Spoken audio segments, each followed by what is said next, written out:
Franco and Danny show. You secretly love this newfound young woman attention. Oh, it's not new. I've been an acting teacher for many years. Yeah, that's true, dude. My acting teacher. I created the school where James Franco was teaching. Oh shit! So he knows something about that. We spent a big chunk of our last Patreon podcast talking about James Franco's pussy holocaust at UCLA. Yeah. He was quite the ladies' man. I was there.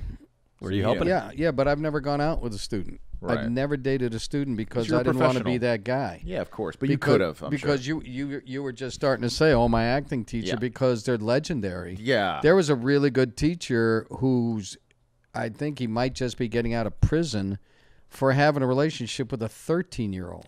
Jesus. You know, I mean, that's out of fucking control. I know we make a lot of jokes, but it's a 13-year-old, and he was probably 40, 35, 40. But, you know, the Franco school, the thing he got in trouble with, he did not do on the premises. Right. He went over to Hollywood. Right. And they called me and said, James is going to be teaching a class. I go, it's about fucking time. And they said he's going to be doing a Hollywood. Isn't that great? And I go, no, it's not great.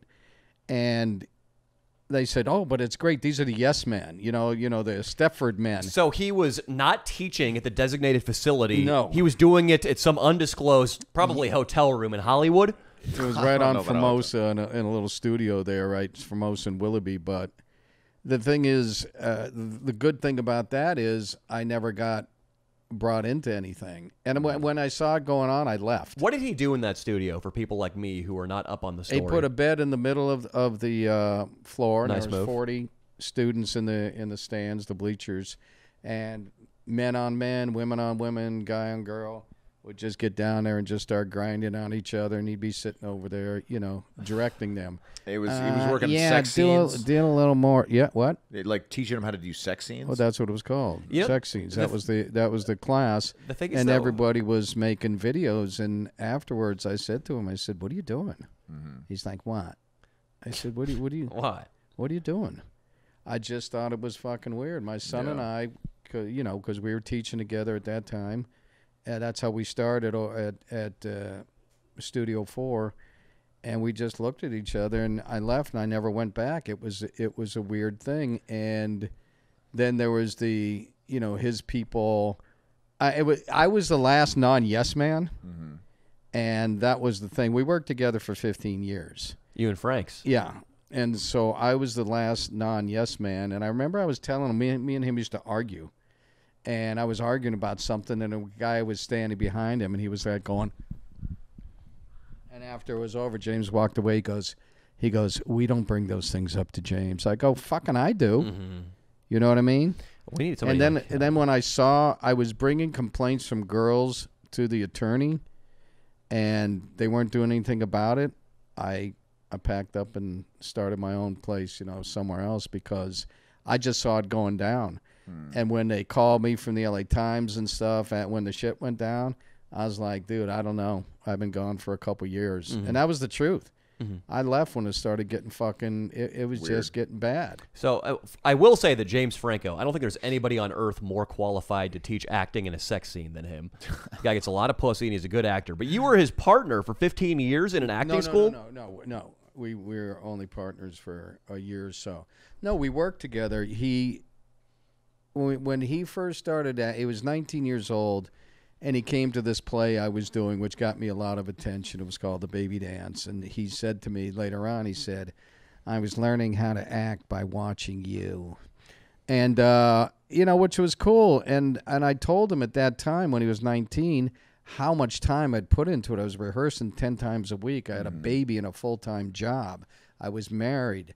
And he took it, honest to God, he took it, past that. He would rehearse 8 hours a day, and he'd get mad at people if they wanted to go home. He'd be like, where are you going? And they'd be like, I'm tired. But I like your James Franco voice, by the way. Yeah, he's got nailing it. You're nailing it. We worked together for a long time. So he was really good, and he was really focused. And then it took him 15 years to, step off the curb. And then the shit went crazy. That lust for pussy. You think he'll be back? I think he will. You know, I mean, I think, you know, Hollywood forgives people, but, you know, he's made some settlements and, you know, I don't know. You know, he was pretty much golden child there for a while. But when he did James Dean, when he did City by the Sea, there was a lot of films, if you've seen him, where he was a really good actor and he was really putting the time into it. And then that just went away, and that was sad.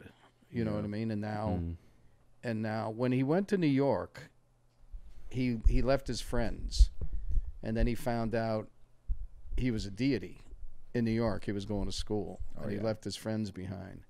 And we used to just bust on him, man, like everybody does, you know. So when he came back, it was different.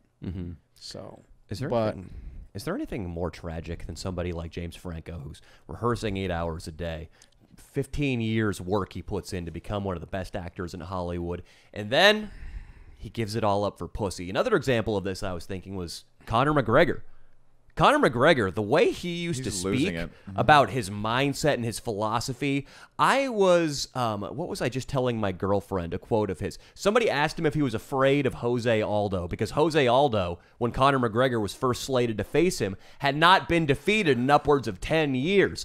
I'm not going to attempt the Conor McGregor accent in front of our friend Gramps here, because it's real bad.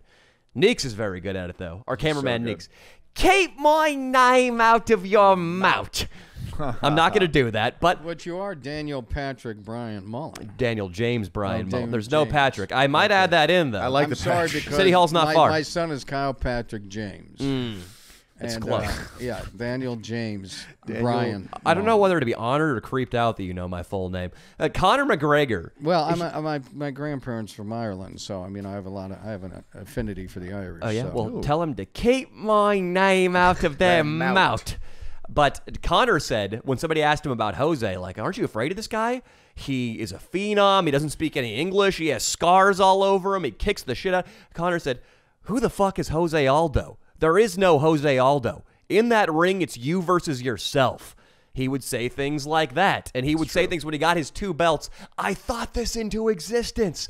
This was in my head, and I made it happen. And I was like, this guy is not quite a Christ-like figure, but he, in my mind, is somehow maybe the second cousin of Christ as far as his prophetic nature. Everybody loved him. But then now he's in nightclubs. He's fighting old men. Just cocaine. He's taking absurd pictures on Instagram. Really great. I think they're so legendary. Leo likes him more now. I actually do like him more now. But yeah, it's disappointing, I'll say, when your heroes just give it all up at the top.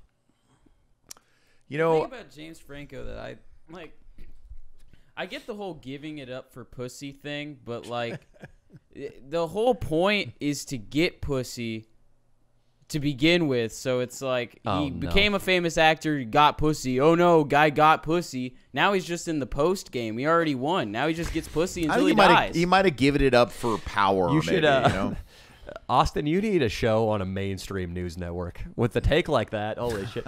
Well, Can you say that again? Can you break that down once more? Or pretend. Welcome back to Good Morning America. We have with us now Austin Schlosser, who's going to weigh in on the James Franco controversy. Welcome, Austin.